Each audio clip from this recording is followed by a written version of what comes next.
quite simply.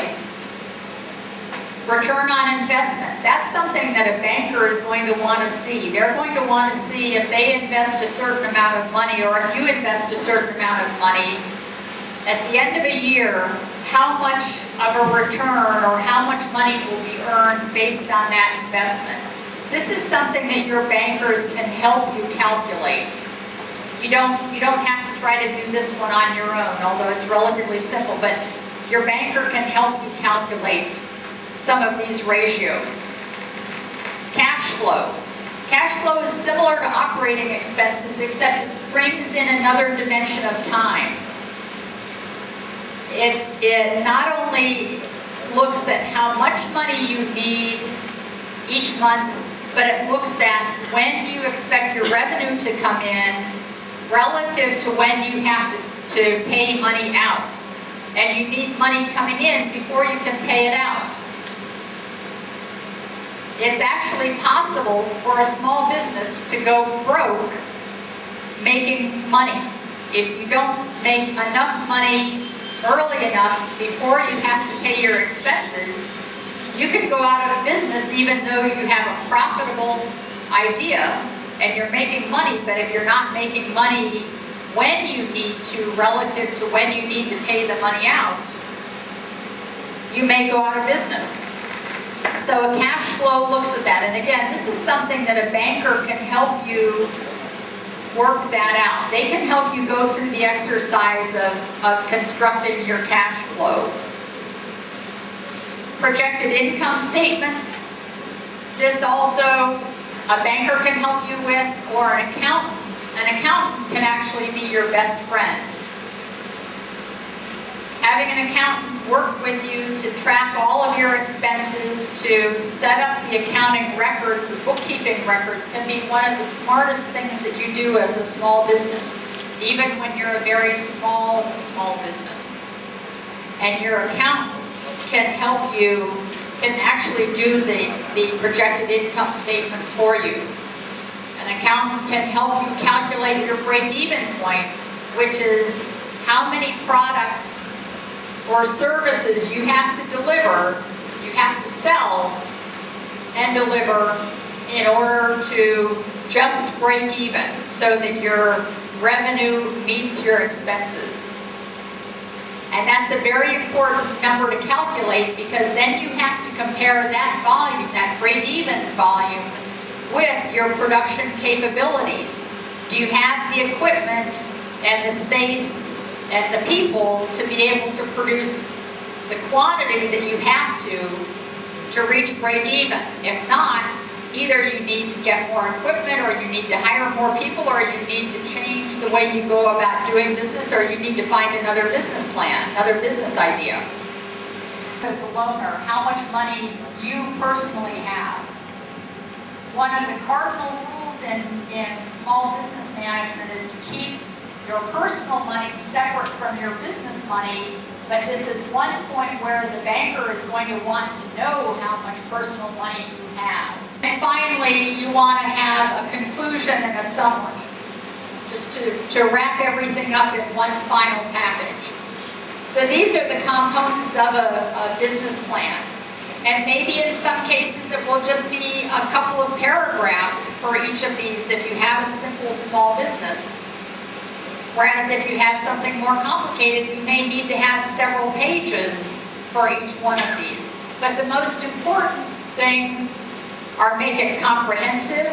Don't leave things out. Don't skip things. Don't assume that everyone understands.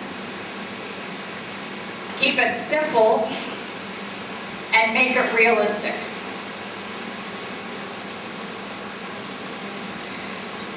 So in summary on business plans, a business plan is your navigational tool. It's for both internal and external users. It should be comprehensive, simple, and realistic. And it should cover the environment in which you're operating, your company, your offering, your method, your market and marketing, and your money. Thank you, ma'am. My name is Eric Bootcamp. I wanted to inform you that most of the small business representatives you have here probably don't have access to banks and or accountants. Would you throw more light on how we can, as individual business owners, calculate our own break-even point and return on investment without going to pay an accountant to do that for us? Thank you. Putting together a business plan and calculating some of these things, especially if you can't go to an accountant or you can't go to a banker. A couple of things. One is that in the handout you're going to get, there are some guidelines on how to do some of these calculations, and there are some examples and some of these forms and so forth. That's one thing. At the end of my presentation and in your handout, I also have several websites that are listed where you can go and you can get for free, for simply downloading them off the computer, very good instructional materials in detail on how to do some of these things. Talk to your Chamber of Commerce, talk to the banks, talk to people like the UNDP representative, who you'll hear a little bit from in a few minutes. Ask if there are any programs that are assisting small businesses with things like bookkeeping, with business skills training. I worked extensively in Senegal and in Mali with a West African NGO that provided accounting training specifically for micro enterprises, for little tiny businesses that could not afford an accountant. So there are entities, there are organizations that can help you even if you can't afford to go out and pay an accountant full-time. And you don't have to pay an accountant full-time. You can pay an accountant on an as-needed basis. You can pay an accountant to work with you 1 hour a week or 1 day at the end of the month. So get creative. Just like we talked this morning about the importance of thinking outside the box and looking for solutions that aren't obvious. There are other channels besides simply going to the big accountant in town. Even if you can't go to a bank yet for a loan, you can go to a banker and say, I'm a small business, I need some help with financial planning. Can you suggest someone who can help me as a small business? And they may be able to either have someone on their staff help you, or they may be able to suggest someone to you. That matters to every one of you. I will start by saying that and when you say you will deliver it. Small business money mistakes. Let's turn this back for a minute. Now I'm going to ask you if you can tell me some things that you know or you think some mistakes that small businesses often make with regard to money. Who has some ideas? Maybe a mistake you've made yourself that you've learned from? Maybe something that you've seen somebody else do? Mistakes that investing on commodities or products that doesn't move immediately. They will tie your capital down. Other mistakes are buying goods that are perishable. Maybe you deal on perishable products, buy the goods in large quantity. And some are buying from retailers instead of from the wholesalers or the producers. And paying high transportation costs, which will invariably increase your product price, making your customers to patronize other people. That ties up your money, and that can destroy your business. Buying too much of a perishable good, same thing. You can lose money very, very quickly if you don't sell things before they go bad. It's clear that if you're talking about food, if you're talking about some kinds of cosmetics, if you're talking about some kinds of medicines, other sorts of things, that they can physically go bad. They can decay, or they can rot, or they can change in their chemical nature so that they're no longer good or they're no longer safe they're no longer effective. But we also saw that it can happen with fashion. And more and more and more it happens with men's fashion as well as women's fashion, that an item goes out of style and no one wants it anymore. Even as it's starting to go out of style, maybe people will still buy it, but they won't pay the same price for it. So we had some very, very good ideas on mistakes that people can make. Have some other ideas. Stock and you are not paying for it, you are using it for personal consumption. And their staff to fall into. To say, well, I have it in stock, I need it, I'll worry about it later, or I'll pay for it later, or I'll write it down later. Business is business and personal is personal, and the two should be kept very far apart. Even as the business owner, if you're producing face creams and you need another jar of face cream because you ran out at home, if you take one out of that stock, you need to put the money back into the cash register for that item. It's a very, very common error on the part of small businesses to mix their finances between personal and business. And even though you're the owner and you may say, well, it all comes out of my pocket anyway, you do a couple of things if you just take from inventory and you don't pay for it. One, you set a very bad example to anyone else working in your company, and they start to think, well, maybe it's okay, the owner's doing it, so maybe it's okay for me to do it too. Or they may just think it is okay because the owner's doing it, so I'll do it too. And the other thing is that it does not allow you to properly manage your inventory. It does not allow you to properly manage the finances in your company. How about some other ideas? Short-term funds to finance, using short-term funds to finance long-term projects. It can be very, very expensive, and you don't want to tie it up for long-term needs. You need to be able to use that short-term money day to day. You know, another thing that I forgot to reinforce that the first woman mentioned was buying from a retail shop to turn around and resell. It's a very, very expensive way to get your products and your stock.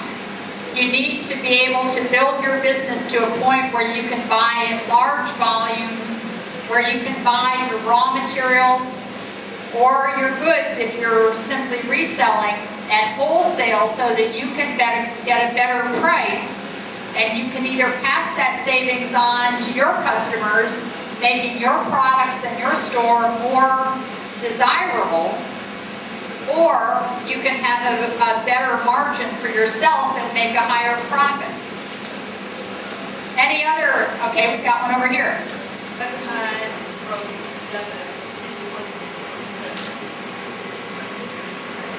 Okay, targeting for very high profit. And what was the rest of that part?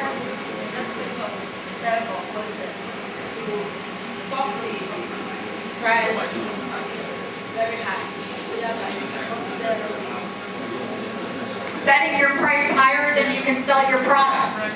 That's the customer, and enough of those customers. It's much more difficult. Estee Lauder didn't make a fortune by selling her face creams at a low price. She sold them at a very high price, but she sold a very high quality product. She sold it in a way that women believe that it is a high quality product, and in fact it is. And she sold it in a way that they believed they were buying hopes and dreams and beauty and so forth. She didn't just just sell a face cream. Just like I talked about the perfume, there are women who will pay, and men who will pay $400 a bottle for a little tiny bottle of perfume. Some of the rest of us think they're nuts, but there are people who will do that and who can afford to do that If you can sell that to them at that price and you can sell enough of them to enough people, that's great, but it's going to be very difficult. So you need to set your price at a point that your target market will buy. You don't want to simply set a very high price just to try to make as much profit as you want. There are companies like Walmart that have made huge amounts of money by selling at very low prices. Okay. I think you don't compromise your standard. But maybe because somebody is selling at 1 naira and you're selling at 5, they want to put down your quality. But there are people that are looking for that quality, so it depends on your market target before you fix your price. And then there are some other factors that you consider, your packaging and everything. And then it's attract the right market for you. Like I said, some people that have many sellers in the market. It depends on what the quality that you want. And then you take your standard from the beginning to attract the right people to the store. So you need to set your price according to your product or your service and your target market. It's a delicate balance. You don't want to simply set your price based on what your competitors are charging. You need to look at what it is you're selling and at your target market and sell at what the market will bear or what the market is willing to pay for what you're selling. Okay, let me go ahead and add a few more common mistakes that many small businesses make when it comes to money matters. I would say the first one that I see, and I see it very, very frequently in many of the countries, all of the countries I work in, and I've seen it very, very frequently in Africa. I do see it in the United States as well sometimes, but to a lesser degree. What we call undercapitalization. Capital is just a fancy word for money. Undercapitalization is not having enough money in your business. Starting your business without enough money.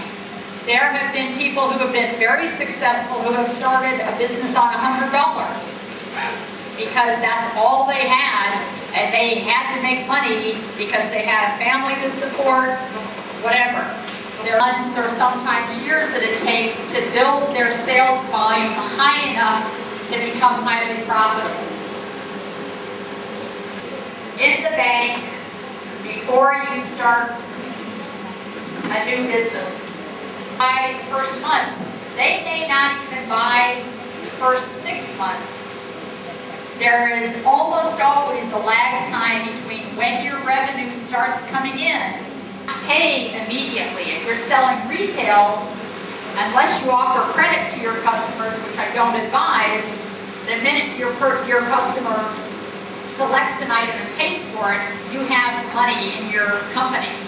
If you're selling wholesale to another company, it may be 30 days, it may be 60 days, it may be 90 days, it may be 120 days, or if you're unlucky, that customer might never pay. And you actually spend the money to produce the product or the service and deliver that product or service. Forgetting about hidden expenses. Often in a business, depending on the type of product you're making and selling or the service you're selling, there may be some what we call hidden expenses, things that aren't so obvious but that you do have to pay. Try to keep a list, a written list of every expense that you will have during the year and when you will have it, so that you make sure in calculating your pricing, you take into account everything that you have to spend to be able to deliver that product or that service. Mixing company and personal money. This is a big no-no. I mentioned to you earlier that if as a small business you're going to the bank and asking for a loan, that the banker is going to ask you how much money you have personally. That remains true. The banker is the only one who should care about how much money you have and whether you're putting, whether you're putting your personal money into your business. It's fine to put your personal money into your business you don't want to be taking personal money out of your business, other than the salary that you decide to pay yourself or profits that you decide to pay yourself. But if in the afternoon you decide you need 250 naira to buy a soft drink, you don't just reach into the cash register and take that 250 naira out of the cash register and go buy your soft drink. You go get your wallet, you take it out of your wallet, and you go buy your soft drink. Common money mistakes that any of the rest of you can think of that you'd like to add? I feel the mistake that includes one, buying adulterated goods. Adulterated goods. I'm Clement. And this is something that you'll learn with experience. It'll be harder when you first start, because it does take some time to learn your market and to build clientele and so forth. Carefully, you observe your market and your competition, and you observe what's going on in the environment in which you're working, which you're doing business. The better that you will be able to forecast how much of any given product or service you can sell at what time and at what price.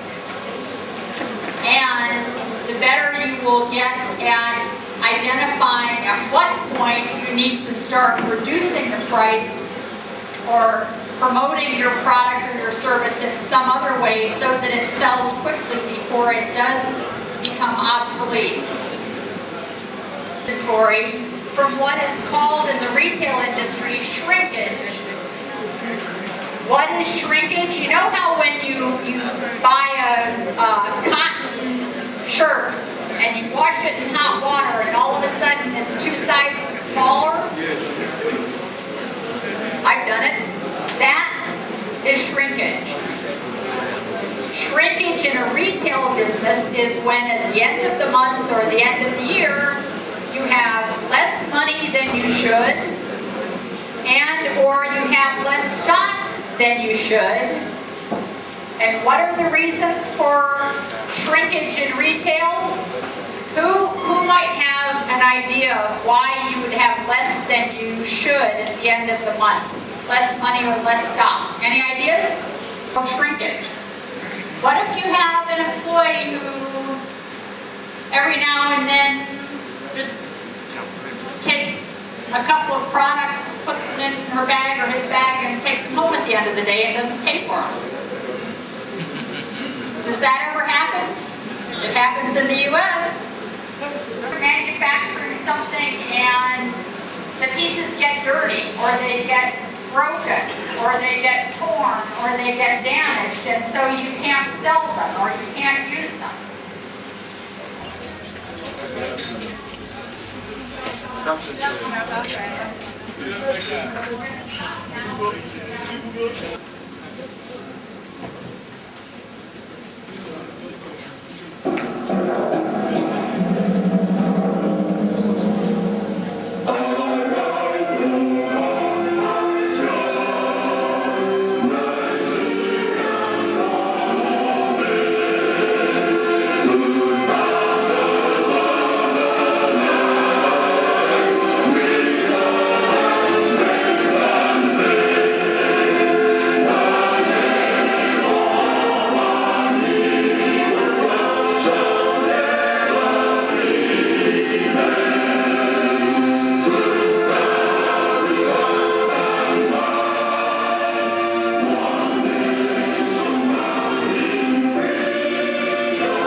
All other protocols must permit me to hand over the microphone to the Honorable Commissioner to brief his excellency on the journey so far, direct brief with the investor. The Governor of Anambra, P2B, Your Honor SSG, Your Honor, Head of Service, members of the Executive Council present, Permanent Secretary, distinguished ladies and gentlemen, all other protocols duly and must observe. Yesterday, this is a two-day workshop titled Business Success, Secrets to Business Success.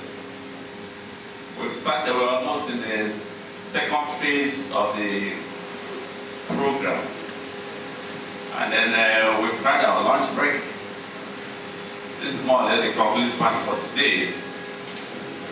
I know because of the stages of duties, some of us that are addressed and the DOI people, the executive director, the MD, she's unfortunately on her way to this place because of flight scheduling problems.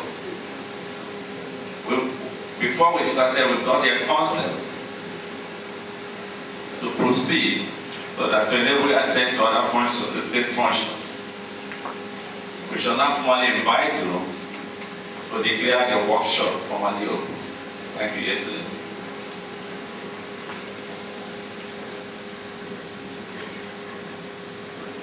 All protocols very respectfully and humbly observed. Well, as you know, ours is simple.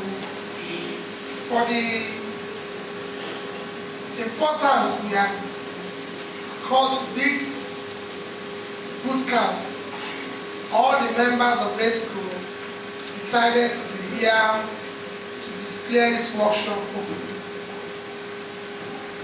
My dear brothers and sisters, I just make a few comments. All of you are aware the part of the world of the state where we are.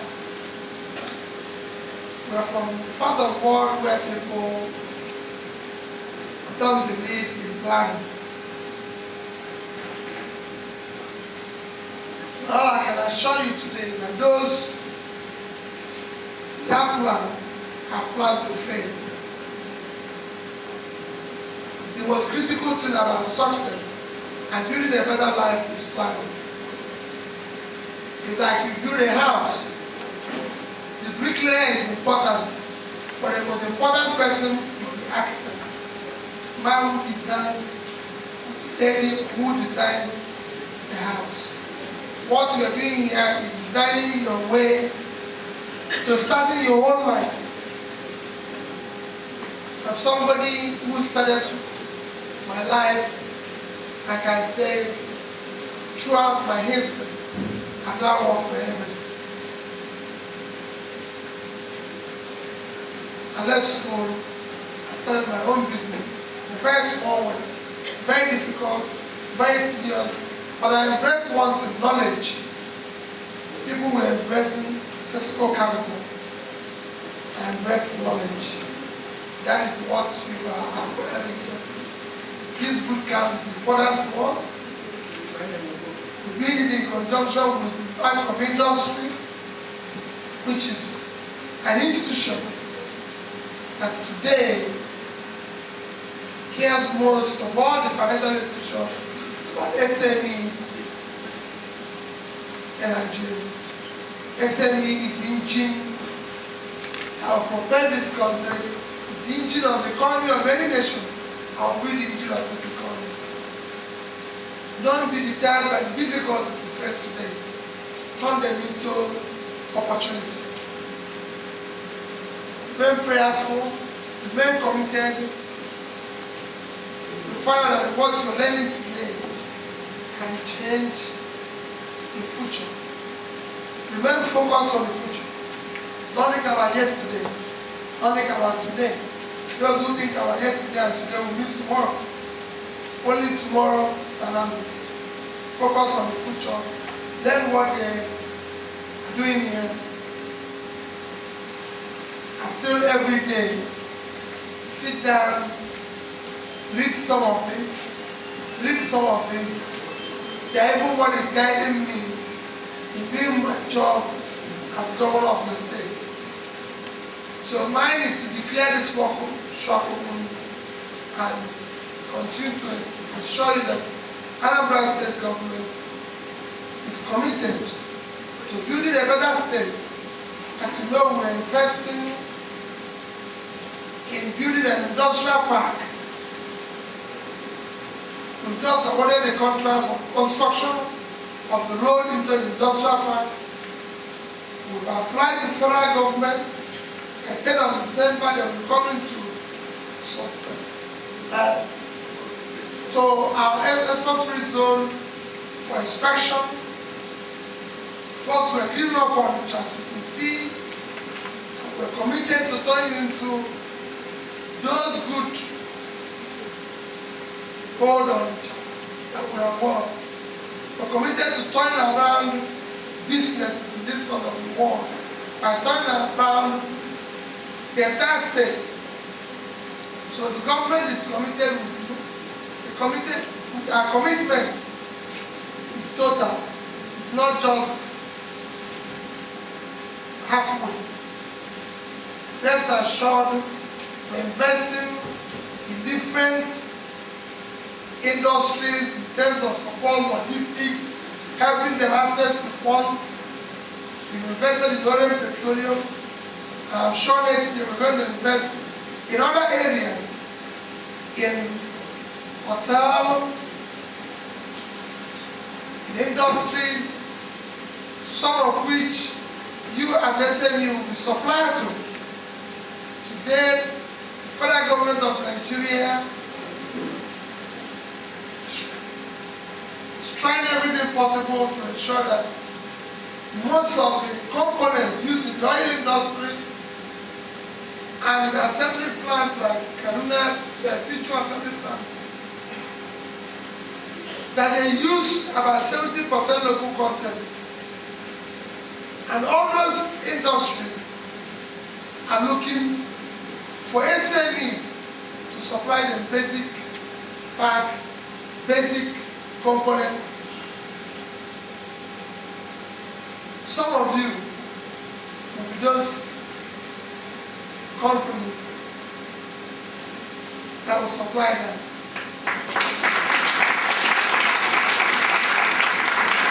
One day you remember that you passed through this stage, and then it was very difficult.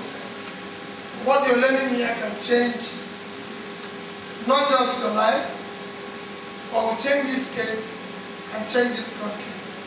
So may God bless all of you as you continue this seminar. Let me humbly, on behalf of the people of Anambra State, thank again the resource persons, the Bank of Industry, the commissioner, who's the commissioner of PANSEC, and the members of the ministry, because it's the idea that we are here today, and urge them to continue in that direction. With these few words, I humbly declare this workshop open. Thank you. Has been distributed and is taken as read. Yes, Excellency. All the protocol duly and respectfully observed. First and foremost, my ministry, I wish to thank you for graciously allowing us to host this workshop. When we started it wasn't easy. But the process we are trying to do today, as you earlier remarked, is to plant a seed that is going to generate very soon. And what we are learning today, the knowledge we are acquiring today has been very remarkable. Small business is no longer a big business, because they contribute to almost $7.5 million to their GDP. So you find out that 75% of employment comes from small and medium-scale industry. So that's what we are doing here. And I've told them, those of them who attended this workshop today, that they are privileged to be here today because they are making history. At the end of the day, the knowledge they've imbibed, they will now take hold, pass it on to their friends, their neighbors, and their families, so that whatever comes out from here, they will share from it. We thank you for giving us the full support. This is the third workshop we are holding for that. This is something that is targeted to alleviating poverty. We don't have to give you money. What you are imbibing today is knowledge, which is greater than money. That what makes the world move around. So you utilize the opportunity, which is excellent and precious made available to us today, and we thank you. Can you all stand up and give you a big thank you? Yes, there's no other way than to say we are very grateful and thank you for giving us this kind of vision. Thank you for the lovely engagement. Shall we have the national anthem?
What was I doing there?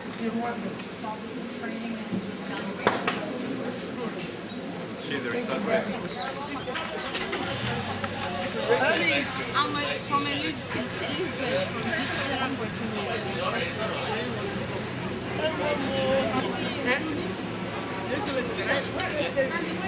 By him, yes.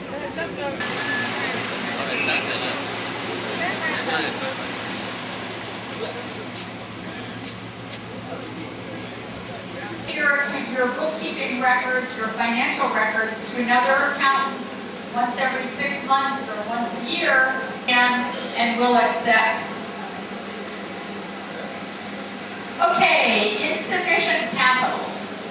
After lack of experience, lack of owner experience and managerial experience, insufficient capital, undercapitalization, insufficient cash is cited as a major reason for failure of small businesses. How much money do you have, both in your business and how much money do you have personally that you can put into your business if you need to? This will be a measure of the health of your business, particularly how much money, how much cash reserve you have in the business. But it will also be a key question that a good banker or a good lender will ask before they will lend you any money. As I mentioned earlier, many experts will tell you that a small business should have 1 year of operating expenses in cash reserves on hand when they start a business. 1 year of 12 months of how much money you have to spend to keep the doors of the factory open, to keep the lights on, to buy the raw materials, to pay the workers, to pay for the delivery, and take your products or your services out the door to their customers. 1 year. It's very, very difficult for a small business to do that early on, but I encourage you to save as much as you can and build those cash reserves, because in every business there will be lean times. Even in the best run, most profitable business, there will be days or weeks or months where the sales are not as high as you want them or need them to be, or when a new piece of equipment wears out and needs to be replaced, or the tax laws change and you suddenly need to pay a new tax bill that you had not expected. Loan from a commercial bank, and that's true all over the world. If you're using raw materials, or if you're reselling, if you're buying something either to manufacture or you're buying something to resell, ask your suppliers that they will give you 30 days to pay, or 60 days to pay, or if you're really lucky, 90 days to pay.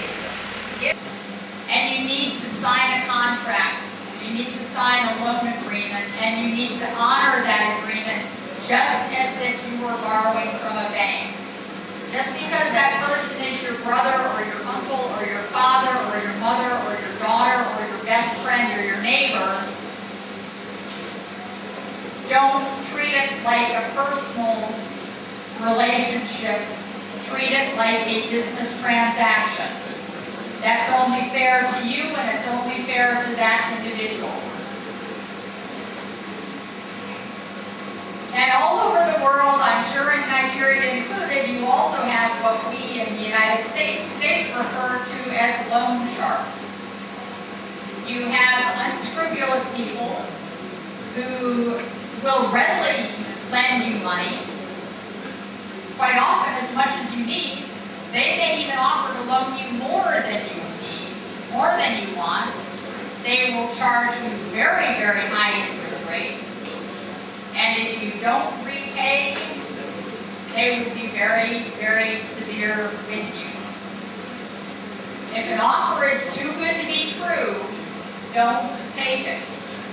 If you need $1,000 for your business and somebody just comes and knocks on your door and says, I'll loan you $1,000, I'll loan you $1,200, I'll even loan you $1,500, and you've never seen this person before, they say all you have to do is pay 25% interest,